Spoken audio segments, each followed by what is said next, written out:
Welcome to Travel Smart, the insider's travel guide from Independent TV. Today we're taking a look at a part of the world that's big enough to fit every type of holiday in.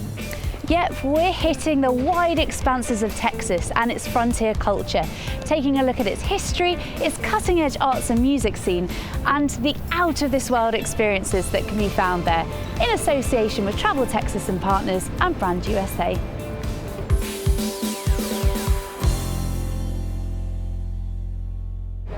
We've been brought up on a diet of cowboy western vistas and rugged Lone Star State stories when it comes to Texas, but as the saying goes, everything's bigger in Texas. And that's certainly true of the vibrant personalities of the state's cities. There really is something for everyone in Texas. Dallas is a buzzing cosmopolitan city with a vibrant contemporary food scene reflecting the diversity of cultures in the city. And of course, whether the Cowboys are playing at the AT&T Stadium, the Mavericks are hitting the court at the American Airlines Center, or the Dallas Stars are skating across the ice, you'll always find a devoted sports scene that gives you an insight into America's way of life. Texas's way of life in the Wild West has been told through all kinds of music, and every city has its own scene. Austin has become known for its vibrant music scene, and not just of the cowboy variety. From honky-tonks to speakeasies, cool jazz bars and nightclubs, Austin's really at the frontier of American music. Of course, there are also plenty of chances to get your cowboy boots on for some two-stepping as well. For those looking to get away, Houston offers some truly out-of-this-world sites, being the home of NASA's Johnson Space Center, which gives an up-close and personal look at the final frontier. If your feet are more firmly planted on planet Earth, visit the city's 160-acre Buffalo Bayou Park, or take a hike in the Big Thicket Biosphere Reserve, 100 miles northeast of Houston. It's one of the world's most biologically diverse areas. Many, of course, will be hunting for the Wild West frontier, which Fort Worth, described by cowboy poet Arthur Chapman as where the West begins, offers through weekly radio shows in the Stockyards Historical District and cattle herding on the Chisholm Trail route.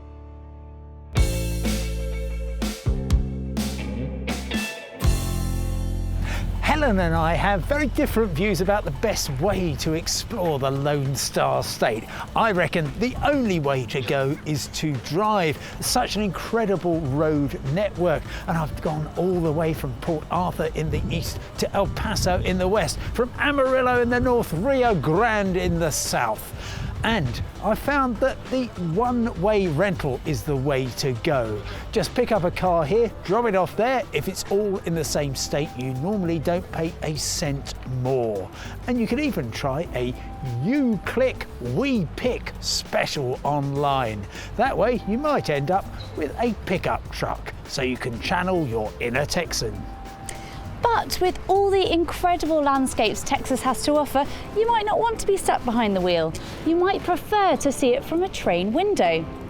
Amtrak has an 8-day trip taking in 3 different Texas cities, giving you the chance to explore different sides to the Lone Star State.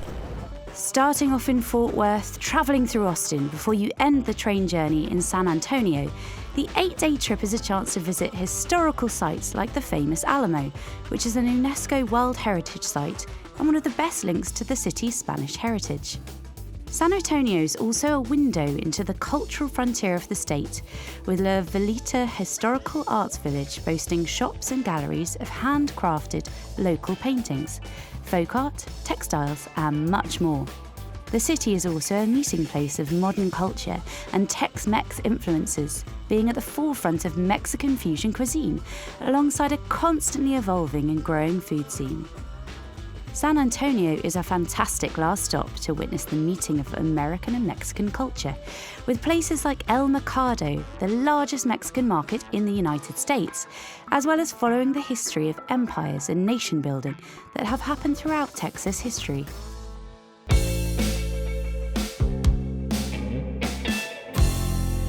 With so much going on in Texas, there's plenty on the weird and wacky front as well. Here's our top 3 attractions off the beaten track. Cadillac Ranch outside Amarillo was created in 1974 by Stanley Marsh III and the San Francisco art collective The Ant Farm. The 10 old Cadillacs sitting in a field are said to point at the same angle as the pyramids in Giza and are ever-changing. Visitors are invited to graffiti them. Hipster Haven Marfa is where the biodegradable Prada store, built by a Berlin art collective, will really make you think about Western materialism. Displaying Austin's eccentricity, Vince Hanneman began collecting random items in 1989 and has led to this shiny structure in his backyard, the Cathedral of Junk.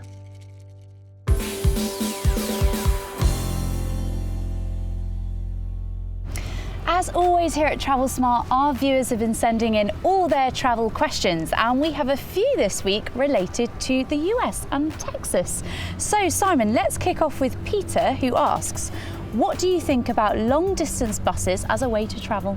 Oh, they're great. Yeah. Honestly, I love long distance buses in many parts of the world, but in the US they are really sorted out. Okay, this is the home of the Greyhound bus, and if you're in Hibbing, Minnesota, you can go to the Greyhound Bus of Origin Museum. Anyway, Peter, we're talking about Texas. I've travelled by many buses. I've travelled actually right across Texas, east to west. But I've also done little journeys along the way. So, for example, Austin to Houston, about 3 hours or something, and that's just on Megabus. There's so much competition. Greyhound, Megabus, Flixbus, and then these so-called Chinatown buses, which run particularly on the East Coast from Washington to New York and then on to Boston, and they are just really low-cost local services. So all very good, great way to travel. That sounds lovely. Right. Well, David is planning something slightly different, a 5-day fly drive between Houston and Dallas. He wonders whether he should book hotels in advance or just on the day. Okay, I would, if you're flying into Houston, great city by the way, I would just not pick up your car straight away. It's very tempting to do so. A couple of reasons why it's not a great idea. First of all, you just had a 10-hour flight, so you're not going to be up to the top of your game in terms of that. Secondly, if you pick up your car from downtown Houston rather than at the airport, chances are you're going to be paying a lot less. So just get the shuttle bus into downtown, find a hotel there, well, have a hotel booked in the city centre.